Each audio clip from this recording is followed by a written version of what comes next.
Tình hình vi phạm pháp luật về mua bán, vận chuyển, sang mạng trái phép xăng dầu trên vùng biển Tây Nam vẫn chưa hạ nhiệt.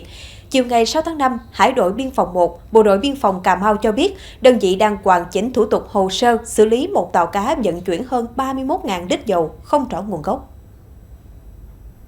Trước đó, lúc 7 giờ 30 phút ngày 6 tháng 5, Hải đội Biên phòng 1 tổ chức tuần tra trên biển đến khu vực cách đảo Hòn Khoai, tỉnh Cà Mau thì phát hiện tàu cá do ông Trương Văn Úc, 47 tuổi, ngụ xã An Bình, tỉnh An Giang làm thuyền trưởng. Trên tàu có 5 thuyền viên có dấu hiệu nghi vấn.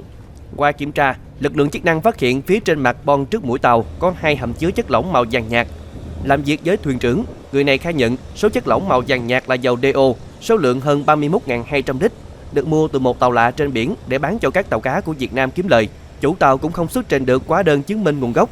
Tổ tuần tra tiến hành lập biên bản vụ việc và đưa người, tàu cá, tang vật về Hải đội Biên phòng 1 tiếp tục điều tra làm rõ.